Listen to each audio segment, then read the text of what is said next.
காலையிலேயே ப்ரூனோ பண்ணுற வேலையை பாருங்கள். என்னோட காலை பிடிச்சி, அம்மா நீ என்ன வேலைனாலும் பார்த்துக்கோங்க, ஆனால் எனக்கு பாலை காய்ச்சி தந்துட்டு நீங்கள் அண்ணன்களுக்கு சாப்பாடு வைங்க அப்படின்னு சொல்லிட்டு எப்படி வந்து காலுக்கிட்டே வந்து இருக்கான் பாருங்கள். இப்படி பண்ணும்போது நம்ம பால் காய்ச்சி கொடுக்காம இருக்க முடியுமா? நிறைய பேர் ஷார்ட்ஸில் சொல்லியிருந்தீங்க கொடுங்க அப்படின்னு, ஒரு சிலர் கொடுக்காதீங்க அப்படின்னு சொன்னாங்க. ஆனால் கண்டிப்பாக அவன் இதை விரும்புகிறதுனால கொஞ்சமாக கொடுக்கலாம் அப்படின்னு சொல்லிட்டு பால் வந்து இப்போ மாத்திரைகள் கொடுத்து வந்துட்டுருக்கக்கூடிய நேரத்தில் பாலில் தான் அவன் மாத்திரை வந்து குடித்தான். அவனோட ஃபேவரெட் வந்து இந்த பால் தான். சரி கொடுக்கலாமே அப்படின்னு இந்த பால் கொடுத்ததுலேருந்து இவன் என்கிட்ட தனி பாசம் பார்த்துக்கோங்க. என்னை விட்டு நகர மாட்டேங்க. பாருங்கள் பால் காஞ்சிட்டே இருக்குது, பாருங்கள் இவன் பண்ணுறது. எப்படா பாலை காய்ச்சி தருவாங்க அப்படின்னு ஒரு வழியாக எப்படியோ பால் பொங்கி நல்லா காஞ்சிருச்சு. இனி நல்லா ஆற வச்சு பிள்ளைங்களுக்கு கொடுத்துர்லாம்.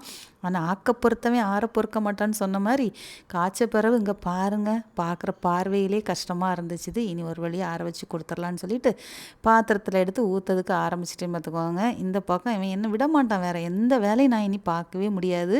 சரி இவனுக்கு கொடுக்கும்போது நம்ம கண்மணிக்கும் கொடுக்காம இருக்க முடியாது பார்த்தீங்களா, அதனால் 2 பேருக்கும் சேர்த்து தான் என்ன செஞ்சுருக்கேன், காய்ச்சி வச்சுருக்கேன் பார்த்துக்கோங்க. இனி பால் எடுத்து கொடுத்துர்லாமா? இதுக்கு மேலேயும் பொறுமை இல்லை ப்ரூனோக்கு. பாருங்கள் எவ்வளோ ஆவேசத்தில் எப்படி குடிக்கிறான் பாருங்கள். இனி அப்படியே கண்மணி பாப்பாவுக்கும் கொடுத்துருவோம். பாப்பாவும் வந்து நல்லா குடிப்பாங்க. பாருங்கள் குடிச்சாச்சு. சரியா 2 பேரும் பால் குடிச்சாச்சு காலையிலேயே.